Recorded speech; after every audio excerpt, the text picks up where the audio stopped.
Cette photo, elle date de 35 ans, on va dire.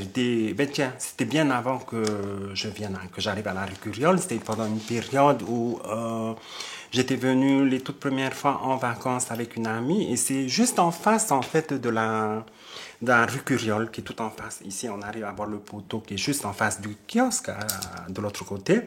Et ça, c'était la Canebière. Bon, ici, on voit mieux la rue Curiole.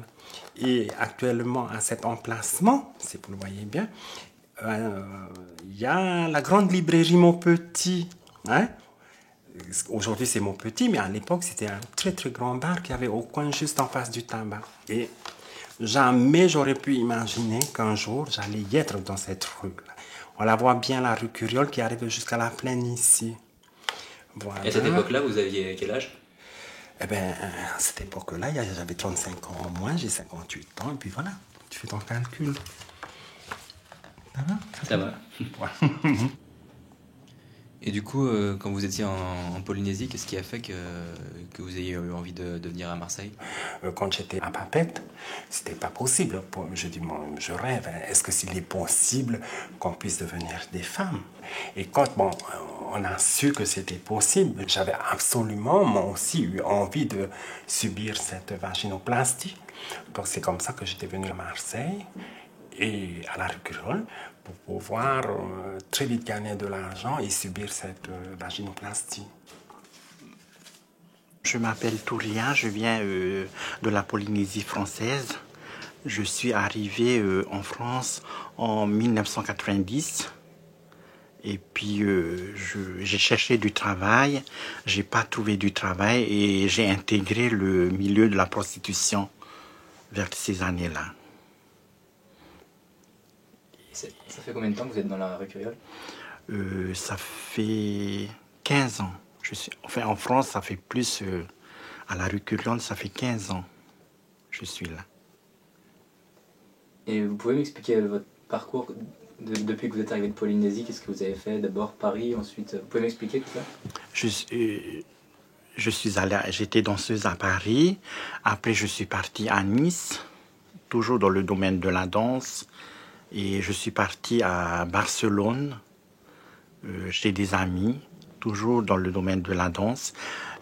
Après, il n'y avait plus de travail. Je suis revenu en France et j'ai connu une personne, une amie qui habitait à Marseille, à la rue Curiole. C'est par cette occasion, elle m'a proposé de travailler à la rue Curiole comme prostituée, quoi. Voilà. Mon premier client, je me rappelle que c'était un noir. Il savait quand il avait su que j'étais pas une femme, j'ai été loué de coups. Alors, j'étais traumatisé avec ce commencement de la prostitution. Je m'attendais pas à ça. Donc, ma copine me disait, non, tu essaies de te remettre, et puis, il faut dire la vérité, des fois, aux clients, parce qu'il vaut me le dire, parce que sinon, on ramasse des coups. Et c'est comme ça, la machine a commencé. Donc après, en fait, c'est une machine vicieuse, parce que après, c'est le fait de gagner de l'argent facilement. Donc, on n'a plus envie de s'intéresser à d'autres métiers. Donc, ça a commencé comme ça, petit à petit, de gagner de l'argent facile et beaucoup. Et puis, j'étais dans ma jeunesse aussi, à l'époque, j'avais 20 ans à peine.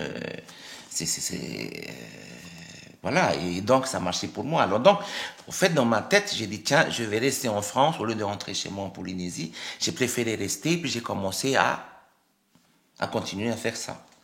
Et en continuant à faire ça, je me suis retrouvé piégé. Je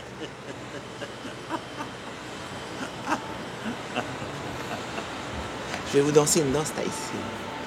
Alola, alola, c'est elle la star. Ouh, il fait froid, hein? Hein, puis on va très bien. Vous, Touria, vous dansez aussi? Oui. La danse tahitienne? Oui, elle danse bien, tu vois. C'est très bien passé entre Joséphine et Dominique, comme on se connaissait déjà en Polynésie. Parce qu'avec Joséphine, on a été en même temps à l'école. Dans la même classe jusqu'en 3e. Elle a fait la folle, moi j'ai continué jusqu'en terminale. J'arrive en France Et je retrouve Joséphine à la rue Curiole. Ah non.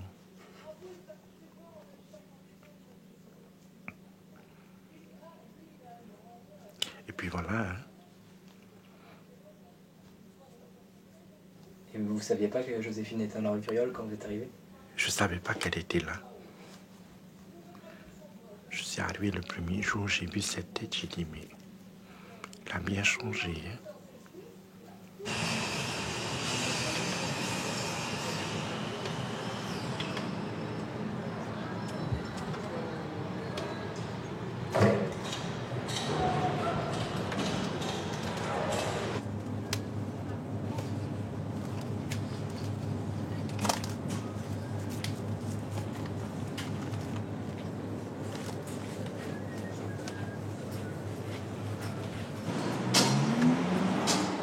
Linda, plaisir de te revoir.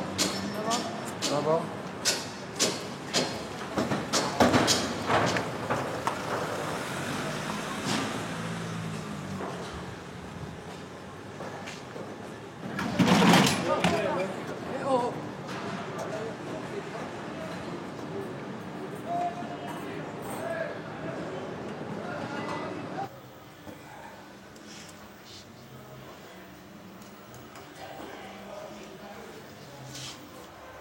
Connerie, c'est que j'ai acheté ici.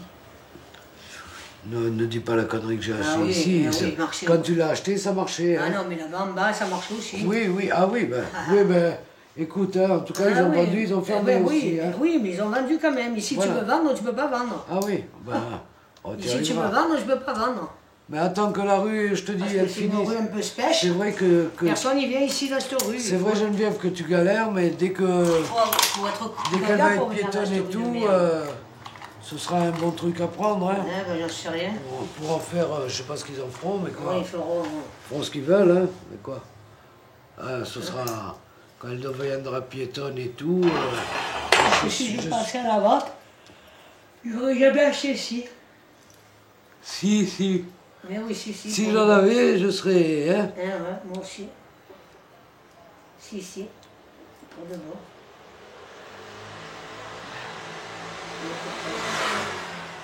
C'est comme ça. Ouais.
Il fut un moment dans ma vie, j'ai dit, oh là là, il faut que je cherche. J'essaie de sortir un petit peu de ce milieu de prostitution. Je voulais changer un peu de vie. Bon. Donc, je vais m'inscrire dans une école de réflexologue à Nice, à côté de Nice. Et puis, en fait, j'étais refusé parce que, je vous ai dit, parce que transsexuel n'est pas tellement autorisé. Je pensais qu'avec toutes ces années, j'ai dit, ah, peut-être ça a changé. Ça n'a pas changé du tout. Bon, je saisis l'assistance sociale. Et l'assistance sociale m'a permis, en fait, que je sois admis dans l'école. À condition que les autres élèves ne sachent pas qui je suis. Donc, il fallait tout cacher. Alors, c'est difficile parce que travailler comme ça, caché, c'est pas bien. C'est vrai. Alors, donc, c'est vrai, je suis arrivé, tout le monde, c'est des kinés, et docteurs, machin, infirmiers. Et moi, je sais rien du tout. J'étais autodidacte. Mais par contre, la technique, j'avais. J'ai essayé de monter le cabinet chez moi, là où j'habite, dans le petit village où j'habite. Eh bien, en fait, au début, j'ai cru bien faire, de faire le maximum possible, à les rendre bien et tout ça. J'ai plus pensé à mon problème de transsexuel. Alors, quand, bon, c'est vrai parce que j'ai la force et la souplesse de la femme, hein, en travaillant dessus. Après, il y en avait certains qui se sont rendus compte. Ils venaient plus. Voilà, il y en avait qui m'appelaient, ils croyaient que j'étais masseuse sexuelle. Oui. Ils s'attendaient à ce que je me présente avec deux couettes. Vous avez compris. Alors que moi, non. Alors moi, je leur disais, alors ils sont étonnés de me voir, grande, lunettes, blouse blanche jusque-là. Et on voit. Surtout que moi, je viens de la rue. Moi, les mêmes petites choses, je remarque chez les gens. Le comportement. Ils s'attendaient à avoir peut-être une petite blonde. J'ai dit, mais qu'est-ce que... Vous êtes sûr que vous êtes ici? Et vous êtes venu me voir? Il m'a dit, mais oui, mais vous faites des massages spéciaux. J'ai dit non. Parce que pour faire un massage spécial, j'ai un endroit pour faire ça. C'est pas ici. En Polynésie, j'avais un travail, je gérais un restaurant. Select à Papeete qui s'appelait Akajou, le restaurant Akajou. Je travaillais dans ce restaurant, oui. J'avais un métier, je ne faisais pas la prostitution. En Polynésie, j'avais un salaire, j'avais un travail. Tous les jours, je travaillais. Je n'ai jamais fait la prostitution en Polynésie, au contraire. Je suis sorti de l'école hôtelière après le BTH. J'ai de suite intégré ce restaurant. Mais arrivé en France, les sociétés en France, ils ne veulent pas parce que je suis habillée en fille. Ils n'acceptent pas, c'est pas à cette occasion. Je me suis dit, mon seul recours, c'est de me mettre dans la prostitution pour gagner de l'argent. Parce que je n'ai pas de famille ici, je galère, je vais là, je vais là. Le seul moyen pour survivre, il faut se mettre dans la prostitution. J'ai aucune notion de ça. Je me suis dit, comment je fais? Ma cousine, elle me dit, tu fais ça, tu mets la capote, tu ne fais pas sans capote parce qu'il y a des microbes, il y a plein de... Si mon travail depuis la Polynésie, si la France m'a accepté que je travaille comme je suis, je ne serai jamais dans ça. Je ne connaîtrai jamais la prostitution. Je ne regrette pas. Je regrette simplement d'avoir mis du temps à venir me prostituer. Ça oui. Je regrette d'avoir attendu tant de temps. Mais si par exemple c'était au jour d'aujourd'hui, par contre, si je devais me prostituer au jour d'aujourd'hui, non, pas au jour d'aujourd'hui. Mais quand j'avais commencé, j'aurais dû commencer plus tôt. Parce que là, il y avait des gens très intéressants qui pouvaient... J'avais l'impression, avec du recul, je regarde un peu. Je pense, ça c'est que mon avis personnel, on dirait que pour moi la prostitution à cette époque-là, c'était un luxe que ne pouvait pas se permettre. Voilà. Donc, il y avait beaucoup de gens intéressants, de mes médecins, des trucs, et qui avaient un certain respect pour les filles que nous sommes. Voilà. On se sentait désiré, on se sentait aimé, on se sentait courtisé, malgré le fait qu'ils nous rémunéraient.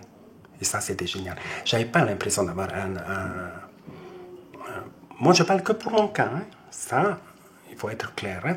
J'avais pas l'impression d'être utilisé ou... Voilà, j'ai l'impression d'être dragué. J'ai l'impression d'avoir même pas un client, un amant ou plusieurs amants. Il y a des femmes qui ont plusieurs amants qui m'entretenaient. Donc, voilà.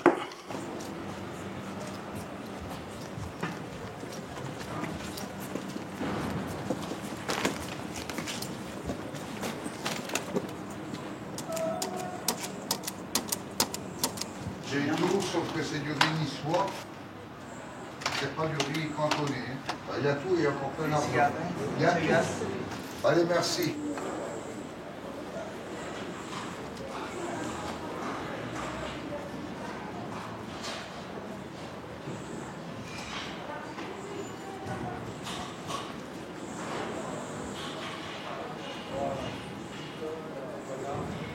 Mais je suis la divine.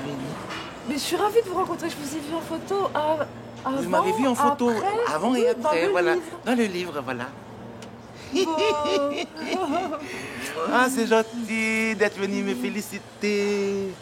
Oh. Et là, vous êtes pour combien de temps, là?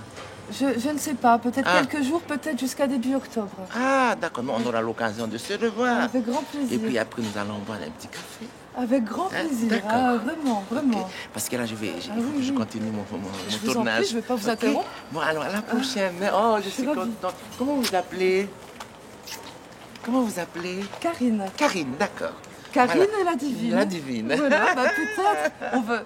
Qui sait, hein, Voilà. vous allez m'apprendre beaucoup de choses. Oui, voilà. Voilà. L'art de Voilà. resplendir. Voilà. Ok. Et d'oser. Voilà, doser. Bon, alors. D'oser donc- être soi, qui on est vraiment au Voilà, fond de soi. voilà. Voilà. Bien, hein? Vous êtes formidable. Merci. À bientôt. À bientôt, la divine. Au revoir. C'est moi, on m'appelle la divine. Je suis la divine. Connue, hein? Ah, il ne faut pas que je fasse trop de grimaces, hein? C'est pas bon, hein? Hein? T'as vu? Elle m'a reconnue dans le livre. Ah, dans le livre? Ah oui? J'avais des photos dans le livre qui s'appelait La Divine. C'est un livre d'un auteur de la Plaine qui avait écrit sur la rue Curiole, comme toi tu fais.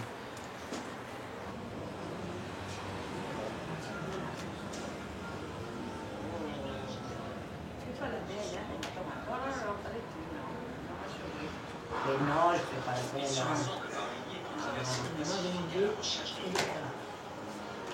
Elle est jolie, hein? Très jolie. Je vais te jeter pour ça. Très belle. D'accord.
C'est toujours comme ça.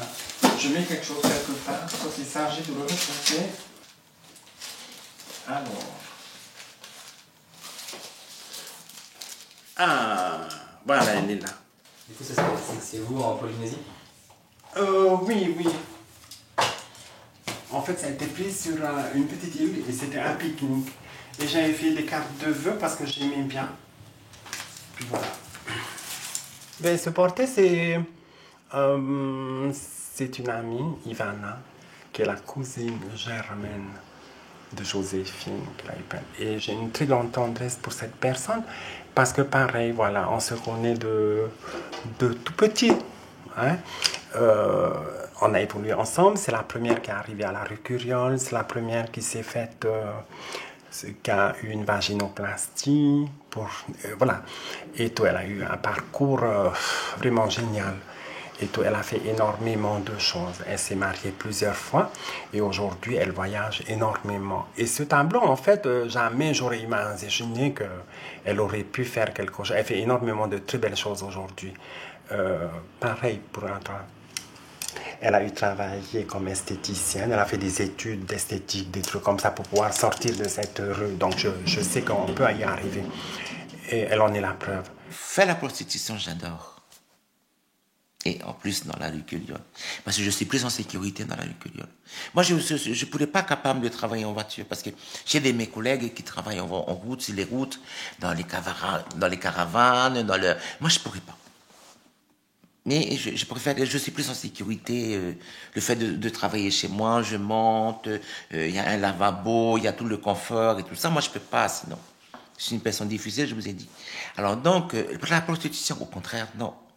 J'adore, enfin, j'espère que je pourrai encore avoir la cote, hein, quand même avoir la cote, hein, pour que je puisse continuer, hein, parce que, je vous ai dit, parce que j'ai pas de travail, hein, et il n'y a que la rue Curiole qui me donne de l'argent.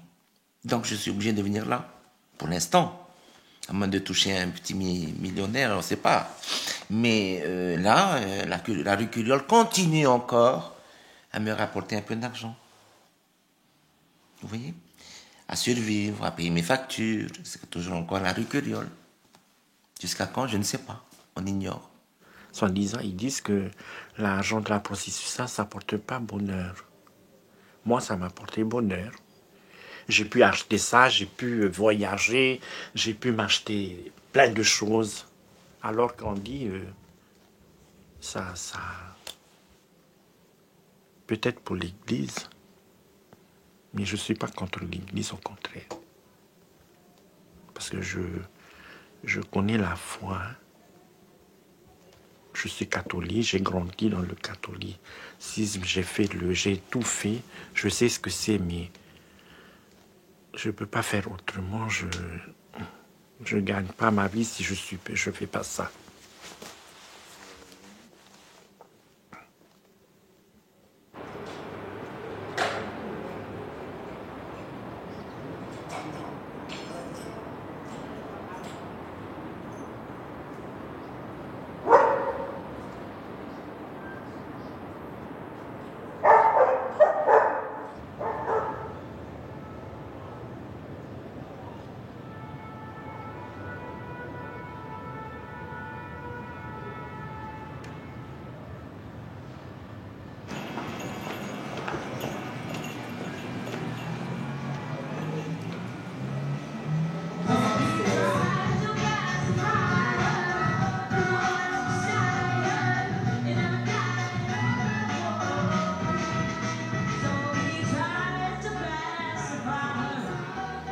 J'ai dit, moi je veux être comme ça. Il m'a dit, juste vous posez votre tête comme ça et vous fermez les yeux. Voilà. Quand j'ai vu ma photo, j'ai dit, oh là là, elle était très belle. Regarde, c'est simple. Juste comme ça. Et puis, il m'a dit, croisez les mains et les pieds, allongez les pieds comme ça. Et puis, comme si vous êtes en train de dormir. Voilà. C'est pas beau? Regarde. C'est réussi, hein? J'adore cette photo. Comme si je suis en train de dormir sur la plage. Mais je n'étais pas au maillot de bain.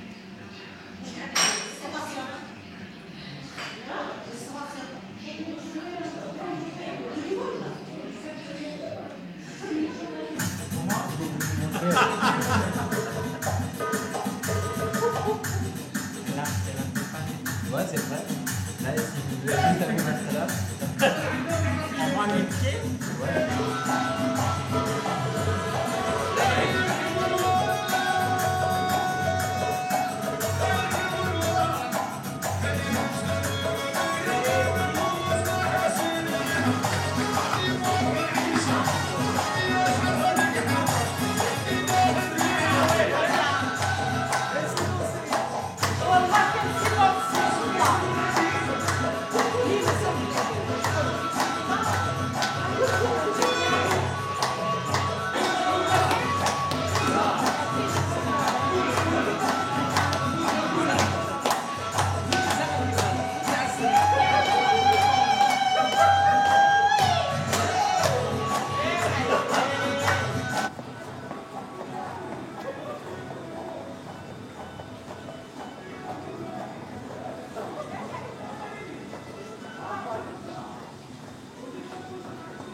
Je pense qu'après, peut-être, ils vont nous essayer de nous faire partir petit à petit, doucement.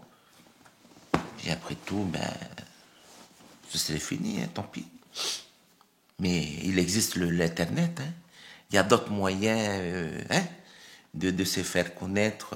À ce moment-là, peut-être, on va essayer de faire par voie informatique. Mais bon. Pour l'instant, on n'y est pas encore. Parce que là, quand même, les clients, enfin, les personnes qui viennent ici ont quand même besoin de contact et voir, choisir avec qui il veut y aller. Vous voyez, il y a ça encore aujourd'hui. J'espère que ça va tenir longtemps. On va s'arrêter toute seule. La plus jeune, elle a 50 ans. Il faut bien que ça s'arrête un jour. Non?